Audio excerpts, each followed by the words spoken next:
If you're an academic in the social sciences, humanities, all the arts, and you're thinking of moving to the UK, or like me, you've already made your move, there is a few elements you may want to consider. I wanted to share my journey because if you happen to be on the same, there might be some tools that you may find useful that I had to learn and find from trial and error, and also perhaps you can avoid making the mistakes I made. I'm William. I'm a research fellow in sociology at the University of Warwick in the UK, and I moved from France to the UK in 2013, even before finishing my PhD, which I eventually got in 2016 from the EHESS in France. In 2017, after translating my whole thesis from French to English, I published my first book with Routledge, and in 2018, I got a British Academy postdoctoral fellowship, which is considered as one of the most prestigious awards one can get at an early career stage, which allows 40 people out of 600 candidates all over Europe to work for 3 years with £300,000 on their own research project. So, however, after this amazing journey, I have some mixed feelings, because despite my credentials, I'm thinking of switching industries because, well, I have to pay the bills and I need some basic time for taking care of my family and myself. First of all, before we start, I wanted to say that my experience is very specific to the English context. People in Wales or Scotland may have a different experience, and also very specific to my field. I am a sociologist. People who are in other fields of the social sciences, the humanities, or even STEM altogether, may have a very different experience. Also, if you're a woman or a person of color, if you are physically challenged, or if you are neurodiverse, you might guess your experience would be much more difficult. However, there can be some hope, and this is why I wanted to share my journey in the first place. First of all, context. When I was a master's student in the early 2010s, my lecturers would sell us to students this idea that once you get your PhD, well, the salaries might not be amazing, but at least you're set for life. Once you're in, you're in. You are guaranteed to have a permanent job. Of course, if you're watching this video, you may already know it's not the case, but, well, can we forgive them? They were from a different generation where maybe for them it was the case. I want to see things this way. 30 years ago, for some, having a PhD would have been enough to secure a career in academia. 20 years ago, well, you may want to have a PhD, but also a really decent publication record. 10 years ago, well, besides your PhD and your publication record, you want to show in your CV that you were able to secure lots of funding and have a decent grant application record. And nowadays, I wanted to say that maybe your public engagement can make a difference, but it's not even the case anymore.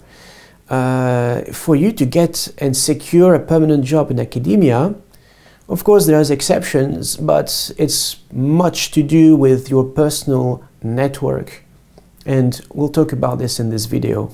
So over the course of the years, academia has become an industry where people who get to stay are usually those who bring the most funds, who are the most productive, and bring the more aura to the department and the university. And because academia has still this image of being a noble cause, some people, like in the US I read, some people are willing to sleep in their cars because the wages are not enough to pay the rent for the sake of staying in academia. And some others are willing to work for free for the sake of, this affiliation, because, well, once you're out of academia, it's extremely hard to get back in. And based on my own network of academic friends in the UK, Europe, North America, In 2022, for early career researchers, it has virtually become impossible to secure a permanent job or a tenure, if you would like, if you live in North America. And for those who get one, it can end up being very exploitative. And it happens also to academics over 50, and I know several of them who, at the stage where they should be at least assistant professor, they are still lecturers stuck in temporary contracts. And it doesn't make sense to me. Or some others are just stuck chasing grant after grant after grant every year. There's no stability. And people, of course, are kind of forced to work extra hours. So I'm thinking about the teaching, but also the admin, the marking, and so on. And the salaries just do not follow. So at the age of 35, so people in the corporate sector are usually at something which is called a mid-career stage, and which means they're earning between 40 and 60K a year. And me, at the age of 35, I'm still early career in academia. I'm still like 6 years with my PhD, and I think early career is considered until like, I think 7 years after your PhD, and with a salary around 30K. So as a consequence, if I want to sustain my family, I had to find some other jobs on the side. So I do film and photography, and I also recently, because of the pandemic, started car detailing business. So basically it's about restoring luxury cars. Because when you live in the south of England, an academic salary is just not enough, especially when you're early career. On the other end, and this is where it becomes interesting, I have met people who, straight after their PhD, with an almost non-existent publication record, no previous grants, are given straight away a permanent lectureship, or are given millions of pounds of grants for their research project. They are able to hire people and so on and so on. And I was just wondering, how the hell is that possible? And of course, being born, raised and educated in France, I knew nothing about the English academic system. However, as a sociologist, my job is to analyze trends in people and understand how the system works. So I took on myself this mission to understand and reverse engineer the British academic system. First of all, a little bit of background story. Usually people move to other countries because they are in search of better opportunities, or the situation in their home country is just so unbearable they have no other choices. But for academics, it's usually because you are offered a job. In my case, I never wanted to move to the UK. I was in the middle of my PhD. I didn't know anyone in the UK, had no family here. All my parents and close friends were all in France. The reason I moved was because I was in a very difficult marriage, and we decided to give ourselves a fresh start and move to the UK, where I was offered a small job. And it didn't work. But I stayed because, well, I was already like so mentally broken that me going back to France would mean going back to my parents, back to square one, and psychologically it would have been really, really hard. At the same time, I knew that in my field, it would have been much more difficult to find jobs in France than in the UK. So it was a kind of a gamble for me to stay because, well, the conditions were not far from ideal. First, I lived in a shared room in a house for students with like 5 other people in the room. Then I was able to move in a room in a house shared with 18 other people. Crazy times. And of course, I worked in restaurants, Camden Market to survive. I had periods of unemployment, and at some point I had to move to an abandoned house in London because I just couldn't afford paying the rent. And I stayed there for 2 years before I got my first academic job, which I'll tell you the story in a minute. But the hardest part of all was to find a support network from scratch, because you may be able to materially survive and get your food, have a shelter, but without people around you, it can be very destructive. Like experiencing loneliness we're not designed as human beings to work in full autonomy for a several number of years. And I found it extremely hard to make friends in the UK, specifically in London. It's like everyone puts their career or their studies ahead of everything else. If you want to find a time for a coffee with someone, they're going to take the diary and look, okay, I may have a 5-minute slot in 2 months' time. Is it okay for you? What the hell? How do you call this a friend? Anyways, we are taking a tangent. But it took me 7 years before I could secure a decent and solid network of friends. 7 years. And of course, I had to interrupt my PhD because I had to overcome depression, which resulted from my marriage, which lasted for 5 years because it was abusive, like physically, psychologically, emotionally, like everything. And I got divorced at 26. It is kind of a young age, and I didn't have the intellectual and emotional tools to just like recover from it. But once I got my PhD in 2016, then I started applying for jobs, and this is where it gets serious. So I wanted to highlight the differences between France and the UK in general in terms of job market, and specifically for academia. So if you are a PhD student in France, you usually don't get teaching experience. I know that in the UK, in the US, this is kind of standard. If you enroll for your PhD, you would be given a few number of hours per week to teach, which is amazing to build up your CV. But in France, it's extremely difficult. You have to go through a competitive grant scheme to get teaching, to have the privilege of teaching in France. So I started applying with no teaching experience. Bad start. But you may be tempted in the UK or the US to apply for these entry-level teaching positions, which are called teaching assistant in the UK or adjunct in the US or North America.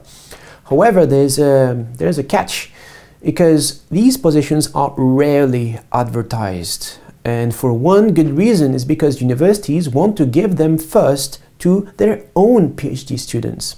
So yeah, it's kind of catch-22. You don't have teaching experience, but there's no way of getting this experience anywhere if you have studied outside of the UK. I also started with applying with a very small publication record, because again, in France, at least at my time, students were not pushed to publish during their PhD. So if I didn't meet students from the US, where people are like pushed to finish their PhD with already 3 publications as a single author in peer-reviewed journals, so I would have finished my PhD with absolutely no publications. And also, if you did your PhD in a language different than English, well, if you may want to do what I did, which was to translate your PhD from your native language to English and get it published, so you have kind of a proof that, yeah, you can produce some outputs in English without difficulty. Because otherwise, yeah, I had to survive, so that was I didn't have any publications, so that was this or nothing.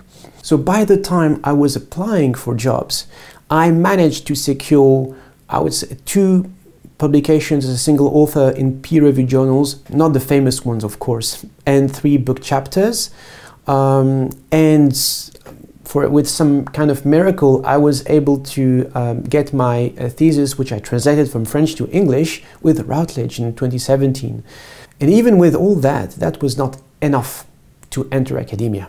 So even with this small record of publications, I got rejected systematically from entry-level positions like research assistant for like 1 year for a project and so on and so on and so on.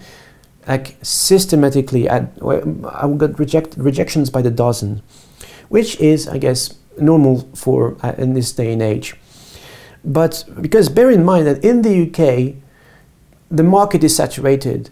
So when you're thinking about applying to even entry-level academic positions, you are competing against sometimes people who have 10 more years experience than you, because they have been struggling as well, and for them, they are just desperate to even get that entry-level position. And of course, so in the meantime, I was able to meet with other academics from Europe, from the UK, because I was also participating in conferences and workshops to get the word out and trying to network. And everyone who had experience with the UK told me the very same thing. It told me that 90% of the jobs advertised online, like on websites such as jobs.ac.uk, 90% of these job offers are already taken. Well, it is anecdotal. I haven't found any statistics or any official studies or reports about these figures, but the overwhelming majority of the academics I know, which is, and I've asked about this topic, which is at least a dozen, told me the very same thing. Don't rely on these online job offers, because they already have someone in mind for the job. Which again is like people who have been working in the same department or who know someone on the interview panel. And the reason is why do we find these job offer online is because it is a legal requirement for any company. If they are recruiting, they need to publicize the job offers, even if they have someone in mind. So it's because if they don't do it, they get fined. So that explains. I also spoke to people who are in recruiting positions at university, people who sit on panels and are in charge of recruiting academics. And they told me two interesting things. First, being that if you apply for a job and you have a foreign passport, this is a serious disadvantage, because even before Brexit, people had in mind that if you apply and you come from abroad, it might be something temporary, you might want to return to your home country. And similarly, that's the second thing, if you were thinking of applying to admin jobs at university, because you have like wonderful admin roles, having a PhD might be a disadvantage. Paradoxically, people would find that you are like overqualified and you are applying for these jobs because you want on the long term to get an academic position, and you won't stay in that role for very long if you get lucky. So again, lots of, I would say, bias regarding PhD, especially if you come from abroad. And by facing like all these like challenges, I just needed to rethink my strategy, and this is what I did. So I realized that I needed a mentor.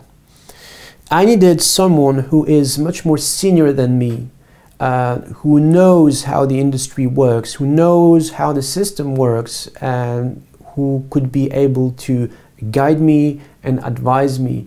And of course, it has to be someone who first of all believes in my work, who can appreciate me as a human being, and with whom we vibe with each other, let's say, to put it like plainly. And this theory is not mine, actually. There is a study from Friedman and Lauriston called the class ceiling, which states that it's a wonderful sociological, qualitative and quantitative study of the job market in the UK, sorry, which tells you how things work. And they say that you need, first of all, a mentor, as I mentioned, and a sponsor. The sponsor, so they can be two different people. The sponsor is someone who not only likes your work and believes in you, but has the resources, especially the funds, to open a position for you. And after a few years, so I managed to find an amazing mentor. So my strategy was I would just, just Googled who in the UK is working in a similar field and may have similar research interest and might be like a nice person. So I managed to find a mentor, an amazing person, which I think, I'm just grateful for life to this person, because she was able to allow me to understand how things work and get eventually to my first academic job. But like, they were not in position of offering me a job themselves, because they were as well like struggling. But having a mentor helps, because it allows you to get in touch with perhaps some other academics, and just for the sake of networking. You never know what might happen. And also they might be able to help you with forwarding you the job offers that they know for sure are genuine, because they know that this department is actually looking for let's say a research assistant or a research associate, whatever. And so fast forward, this is how I got my first job, because they forwarded me the application, the job offer for the British Academy Postdoctoral Fellowship. And I just, at this point, I just didn't, when I got the email saying that I've got it, I just couldn't believe it. Because just imagine, I was getting rejected systematically from dozens and dozens of entry-level positions in universities, like small ones, big ones, like everything. And all of a sudden, I get this grant, which is considered as the most prestigious you can get in Europe, where you have out of more than 600 applicants from all over Europe, they take only like 40 people, and you get to work fully paid on your own research project for 3 years. So when I got the email, I genuinely thought it was someone pranking me, or maybe a mistake, or maybe it was a scammer. I just couldn't believe that. For those in North America, is just imagine that Stanford or Harvard give you $500,000 for you to work during 3 years on your own research project, on your own terms, without the obligation of teaching. It's just you and your research project for 3 years. That was how crazy it was for me. And this experience allowed me to understand better, once in the system, how academia in England works. To be very honest, I do not believe I got this grant because I'm exceptional, or that I worked intensely hard, or because my work is going to change the face of humanity or whatever. No, I believe that I managed to make the right contacts, find the right people who guided me through the application process, and wrote me very strong recommendation letters. And also I was able to know what kind of projects would be, I would say, sellable, marketable in the UK. And this was mainly through my experience publishing with Routledge and speaking to the editors and learning from them what is academia looking for at the moment. It doesn't mean I had to compromise on my research project. It meant that I could tweak some words and find ideas to make this project something really worth of being funded. And again, Friedman and Lauriston study the class ceiling explain that this is how some people can find themselves in very senior positions, even though they don't have the skills, the experience, the qualifications, or the credentials relevant for these positions. It's all about them selling themselves and demonstrating that they are worthy, with this kind of overconfidence, almost this arrogance. Yes, I'm the best. I know everything. My work is top-notch. And even if they have nothing to back it. But I've learned that in the UK, lots of people are sensitive to this kind of like overconfidence and arrogance. And if you read The Class Ceiling, you may know that there is something else at play, something that Friedman and Lauriston called cultural matching. It means cultural capital. If you look at any industry in the UK, people who are at the top are always from a same or a similar cultural background. They are all white, mainly male, middle class, private school educated. They went to Oxford or Cambridge, and lots of them were born in the south of England. This is important. You might notice, people with a certain accent in the south of England. And this is a bias that exists in England. People will choose people who share a similar cultural background, similar upbringing, similar education. So Friedman and Lauriston call this cultural matching.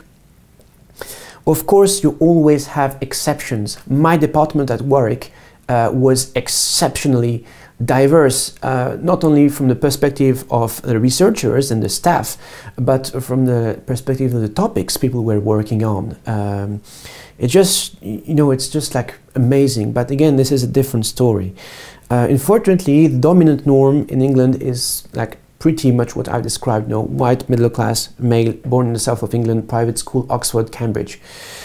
Again, and when it comes to research, the UK, I've learned, is very, very conservative. Conservative in the sense of self-centered, self-obsessed. This is a country where innovation is not really valued. If you do something innovative, it's even, I would say, frowned upon to some extent. You have more chances of getting funding and getting ahead if your project sounds like 9th century pre-Shakespearean poetry in Lower Cornwall, accounts of dreams and visions of animals in Victorian Devon, controversies around baby and children's food in Tower Hamlets between 1852 and 1853. So, and I am not caricaturing. I mean, it's not even a parody. I have seen research projects with such titles being given millions of pounds of grants. And well, I believe that maybe they have their importance and their practical implications. Maybe understanding these topics will help us solve the current crisis we go through in society. But just, I wanted to highlight that it is very, very English-centric. Well, and again, you have exceptions, and it's not because I get funding from them. I'm going to be really open about this. But I believe, through what I've seen, that the British Academy, as a funding body, is one of the exceptional cases where they are happy to take risks and fund projects which are, I would say, innovative. And yeah, I found it really, really interesting. You can just consult online a list of the research projects they have funded until now. And yeah, it stands out of like other funding bodies that I have been looking into. But this aside, the fellowship itself, the postdoctoral fellowship, this is actually really interesting. When it was created with the intention of guaranteeing early career researchers who get it permanent job at the end of it. However, and this is what tells us what the state of academia has become, because the state of the industry has become such that these fellowships are not able to fulfill their initial goal anymore. And I have met previous postdoctoral fellows that have been struggling with unemployment or are still in precarious positions till this day. And this is why, since the first day I got this postdoctoral fellowship, in my mind the clock was ticking. I had 3 years during which I needed to reverse engineer academia in England and to find a solution for me to secure something sustainable at the end of it. And if it didn't work, I needed a backup plan. and a backup of the backup plan. This is how the state of the industry is. But now I am reaching the end of this postdoctoral fellowship. I just reflected on like my journey and also my travels, like moving from France to the UK and traveling to other countries for research and so on. And I would say that just moving from France to the UK, it's like from somebody I became a nobody. Now I have a few months left in my contract and I'm not even sure I will be able to get a job in academia. It wouldn't surprise me, in fact, that at the end of my contract, well, I'll be jobless again. But when you know the state of the industry, and I guess the pandemic may have played a role in that, well, it's not that surprising. But in the meantime, what I've tried to do during these 3 years was to just make the best of my postdoc. Because I believe, and I know not many people think like me, that when you enter academia and you have access to funding, to resources, to visibility, I believe that I had a responsibility to share these resources, these funding, the platform, with those who do not have access to that. Diverting power out of the ivory tower. This is how I would put it. And my work has been centered around people at the margins. It has been centered around the Muslim experience in Europe and North America with white supremacy and class and gender divisions, with a focus on solutions. Because it's easy, I think, to criticize the system, but it's harder to think about solution and highlighting what work people are doing that is already working. And I wanted my findings to be useful and practical for people living now in the 21st century and beyond. So I've used this postdoctoral fellowship because people in England say this is the best you can get. So I said to myself, fair enough, cool, let's try to open as many doors as possible. So I've tried to engage with the media, with private and corporate businesses. I try to get grassroots organizations some funding. I try to get some of the people I work with opportunities to be more visible, contribute, participate in video, media appearances, and so on and so on. Forward like their contact details to anyone who had questions in the media and so on. I had invited scholars from abroad to come together, have some workshops, fully funded, because just I could do that. That's amazing. You can pay like a researcher you like, living on the other end of the globe, to just fly into the UK and meet some other amazing researchers and like practitioners, like artists and activists. This was like my dream coming true. But, well, spoiler alert, none of this worked, or most of it. I was able to make this workshop happen. I was able to connect people, produce videos, get my some word out in the mainstream media. But when it comes to this like wider engagement, it simply didn't work with like the media or businesses. And let me tell you this story.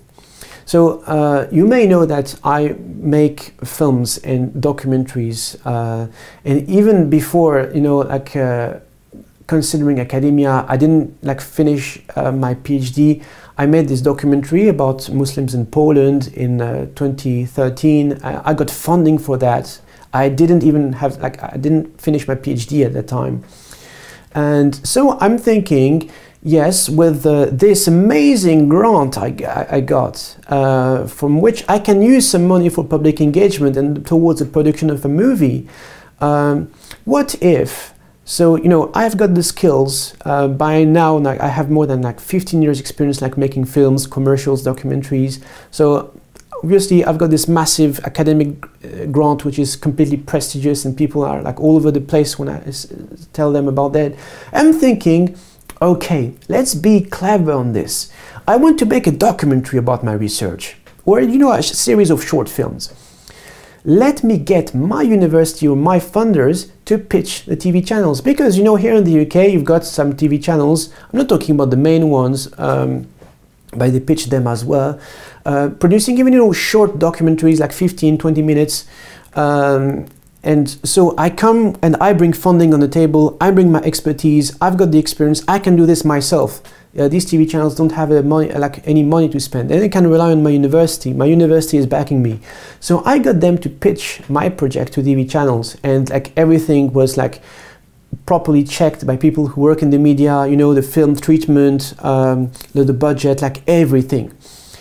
And do you know what email like my university got from these like media channels? They said, in a nutshell, well, you know, we are happy to fund content talking about Muslims or like diversity in the UK when it comes to entertainment, comedies, reality TV shows, crime. Okay, yeah, Muslims, crime, obvious, yeah. But no, Muslims who care about mental health, Muslims who care about the protection of the environment, who care about arts, no, it's not cool, not trendy, it's not gonna sell. Okay, fair enough on TV channels. Again, it's just, you know, this like cementing this impression that people want to hear about, yeah, post-Shakespearean witchcraft and concoction in Upper Hampshire in the 8th century. 8th century, post-Shakespearean. Are you kidding me? Anyways, so as a result, well, I have, let's be honest, I have burnt myself physically and mentally, but at least I feel happy I tried. I've given my best shot. And now, at least, you know, I know how the system works, and I am in a position where I can share what worked and what didn't work with others. And in a nutshell, you know, you can have the most prestigious academic titles, you can be the best in your field, have like an amazing record of publications, but if you are outside of the dominant norms, even if like big names pitch on your behalf, you are nobody. So in a nutshell, yes, when I moved from France to the UK, it's like from somebody I became a nobody. Because in France, I would say, you know, France is messed up in many ways, but at least people, and even I'm talking, you know, about the general population, they have a bit of respect towards people who engage and commit to these like very long careers in higher education.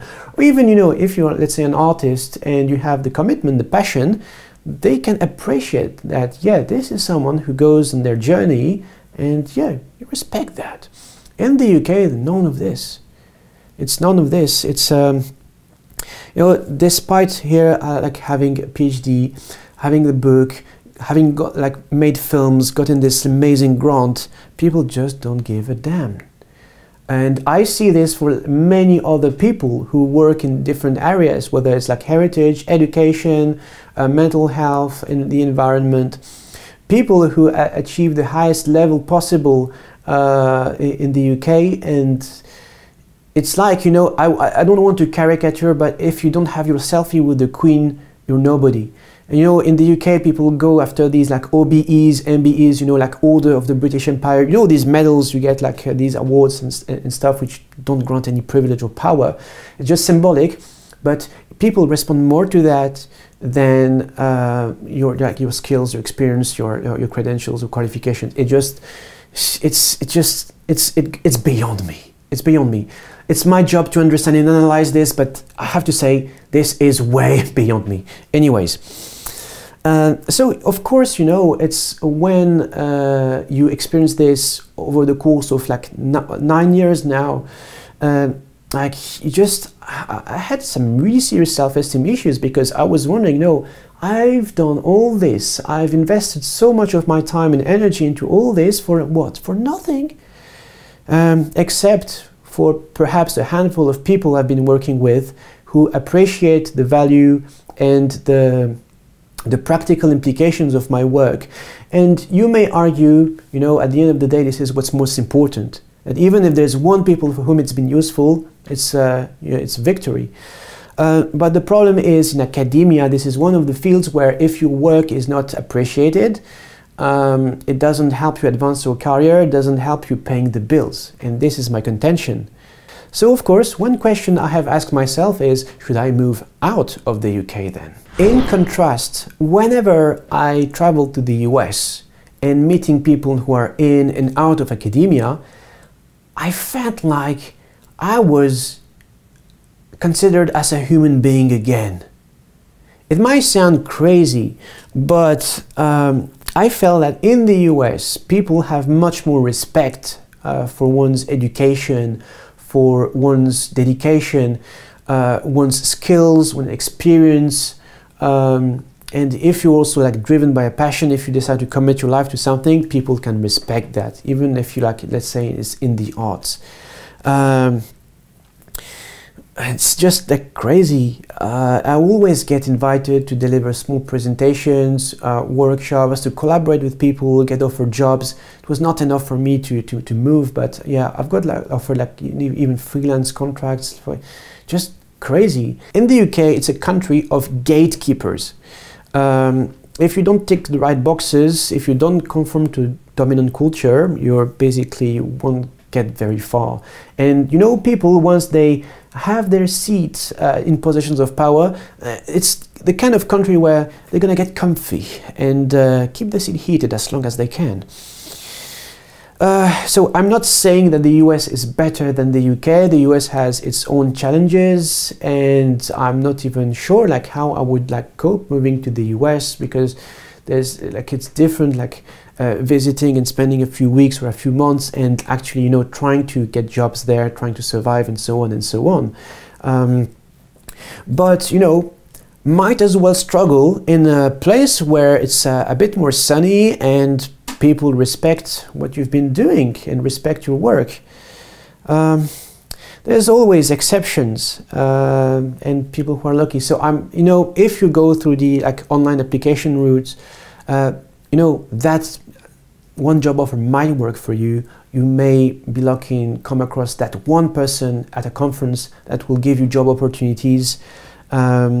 Just like I got this fellowship because I was lucky enough to meet the people who would guide me. So it's possible.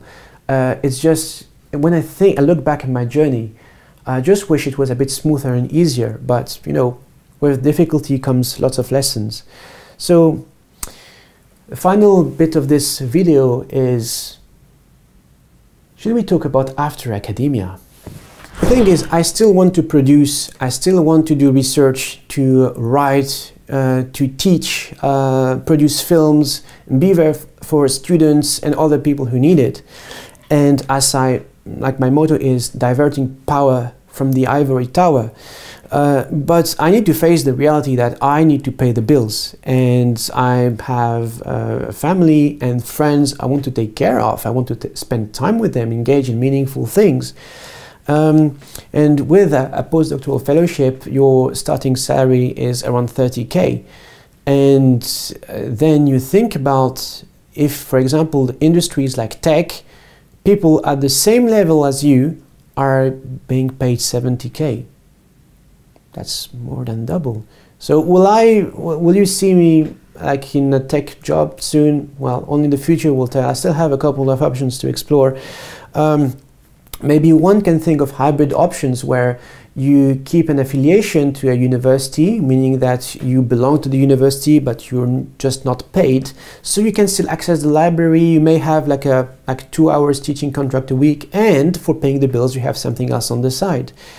But as a final note, because I realize that it's a bit, you know, it's a very dark picture. It is very dark, we have to be honest.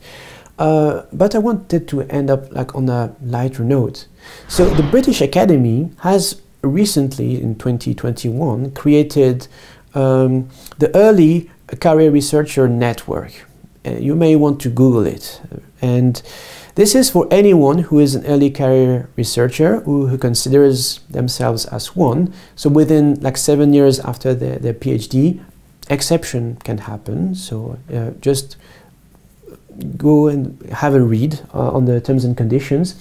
So it provides It provides people with opportunities to train, to understand more of academia, and like with workshops, it's all online, about, you know, how to get published, how to get grants, how to network, and also to talk on various topics like mental health in academia, diversity, race inequalities, gender, and so many things. And of course, gaining skills and meeting other early career researchers, because we never know what's going to happen.